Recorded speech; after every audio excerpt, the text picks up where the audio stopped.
Vamos mostrar agora um momento muito bonito através de uma reportagem que Everton Luiz Marques e equipe da TV Alfenas fizeram com o Padre Homero Hélio de Oliveira.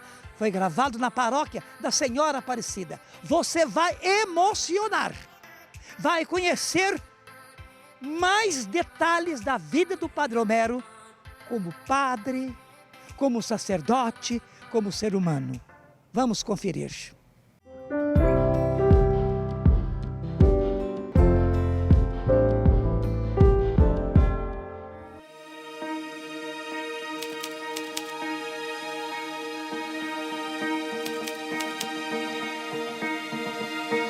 86 anos de idade, mais de 60 anos de sacerdócio. Ele dedicou sua vida à igreja. Filósofo, teólogo, jornalista. Essas são apenas algumas das suas formações. Em Minutos de História, vamos conhecer Padre Homero Hélio de Oliveira. Era uma manhã de janeiro. Sentado no banco da Igreja Matriz de Nossa Senhora Aparecida, em Alfenas, recordações de uma criança alegre que viveu toda a sua infância no bairro rural dos Rochas, município de Fama, começou a ser contada. Os primeiros anos de vida do pequeno Homero por ele mesmo. Meu pai era fazendeiro lá, então fui criado lá na fazenda. Bom, aí aquela vida de molecagem, eu gostava, era moleque terrível mesmo. Gostava de brigar, arranjei muita confusão com a molecada, nadar para aquele lugar tudo escondido ali. Quer dizer, uma festa assim, e uma vida assim, normal. A sua família era de quantos irmãos? Nós éramos 9. Hoje tem só um irmão e eu. Só o senhor era dos mais jovens? Primeiro as meninas, 5 meninas. Depois vieram 4 meninas, depois os 5 homens. Eu era o segundo da série, né? Ele cresceu em um ambiente de regras, sem compreender que a disciplina exigida pelo pai certamente contribuiria para o homem que se tornaria no futuro. Antes de ir para o seminário, tirava a tarefa, captava. O regime lá em casa é assim. A gente comia lá na roça junto com os camaradas, né? Em torno de uma gamela. E depois que tirasse a tarefa, podia voltar para casa, pudesse entrar em casa. Então, esse é o regime do antigo. Um regime, né, familiar, mas muito feliz pelo que o senhor comenta. Eu agradeço a Deus muito esse rigor que o meu pai foi comigo. Os primeiros estudos começaram ali mesmo, nos Rochas. Em breve, a vida do pequeno Homero mudaria significativamente. Comecei um estudo lá na escola dos Rochas. Aí a história já mudou. Aí eu fui para Paraguaçu, terminar o curso primário. Papai me internou numa escola particular lá em Paraguaçu, em 2 escolas particulares. Depois eu fui para o grupo escolar para regularizar, tirar o diploma do 4º ano, né? Daí eu pedi para papai, eu quero ir para o seminário ser padre. Aí o papai tomou a providência e o pároco de Paraguaçu, que era o saudoso padre Antônio Piccinini, já morreu há muitos anos, ele arranjou e eu fui embora para o seminário.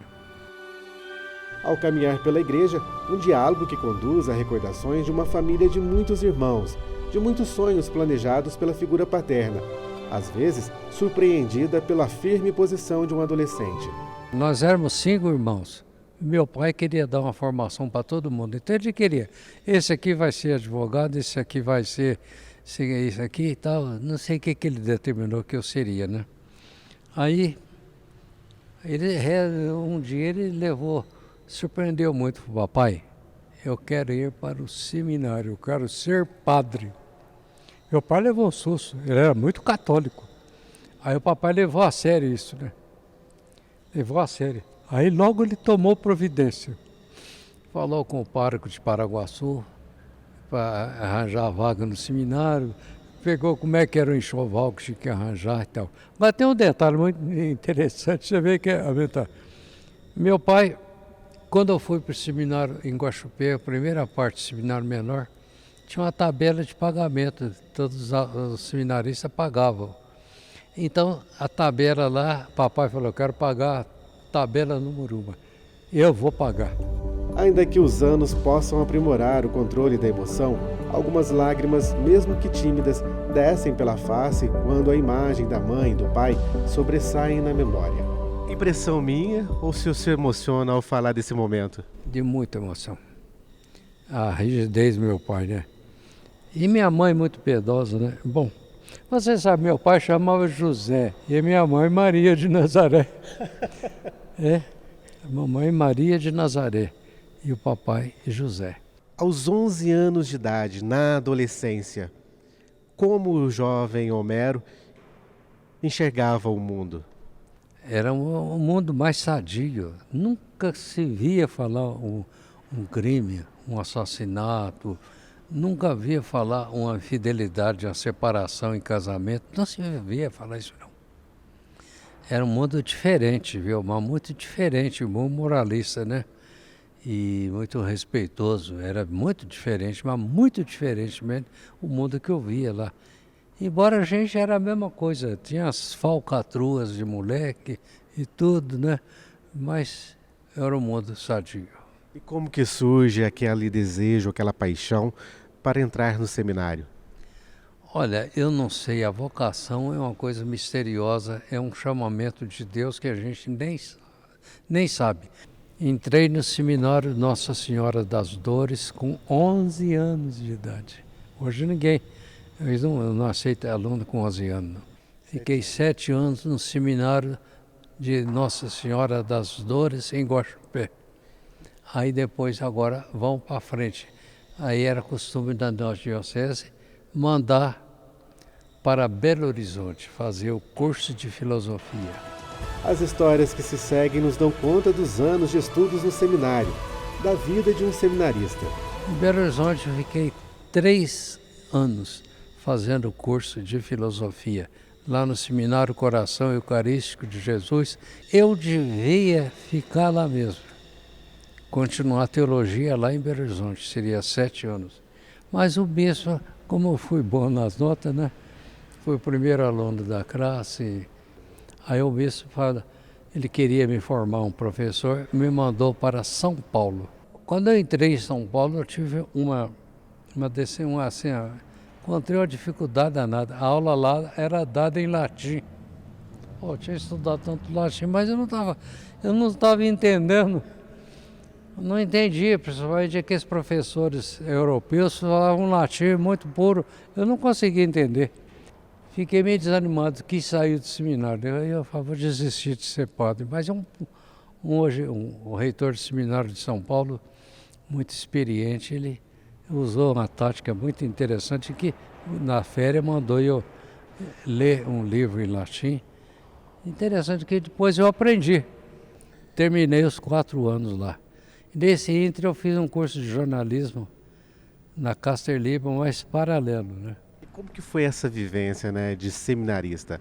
No tempo que o senhor esteve no seminário, como era a vida no seminário? Muito rigorosa, é diferente de hoje. Hoje a gente ia para o seminário no começo de fevereiro, só voltava em casa para as férias no meio do ano.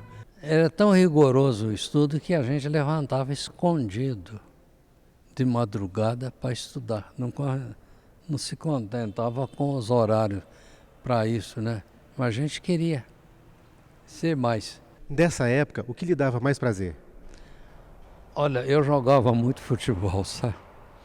Eu era muito esportista, né? Natação, futebol, vôlei, basquete e tal. E eu compensava a intensidade do estudo no esporte, né? 14 anos do seminário. Meus 4 anos fora, eu estudei 18 anos. Aos 86 anos de idade, o físico não é mais o mesmo como a do pequeno Homero. Porém, a memória e a voz de quem soube usá-la em prol de suas crenças permanece sábia, forte e bela. Década de 60, um ano de transformação, de concretização de objetivos para Homero Hélio de Oliveira. Nós falamos da infância, nós falamos da adolescência, chegamos a 1963. O que representa essa data, esse ano na sua vida? Em janeiro de 1963, eu fui ordenado padre lá em Paraguaçu. Eu ordenei padre. E é por isso que eu falo, hoje eu estou fazendo 61 anos de padre. Como foi? O senhor se recorda daquele momento, do momento da sua ordenação? Que lembranças aquele momento lhe traz? Primeiro que a ordenação daquela época era diferente de hoje, né? Era feita em latim.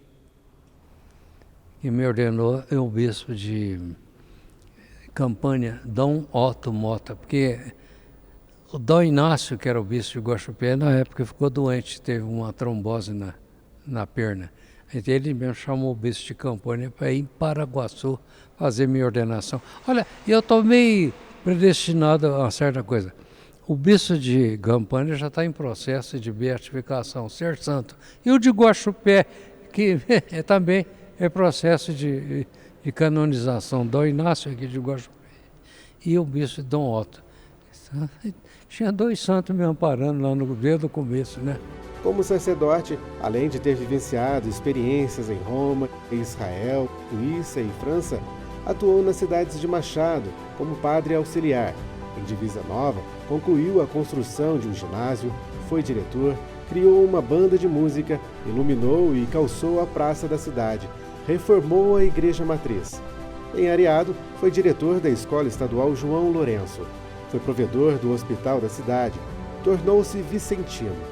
Em Guaxupé, assumiu como vigário-geral da diocese. Já em Alfenas, assumiu a paróquia de Nossa Senhora Aparecida.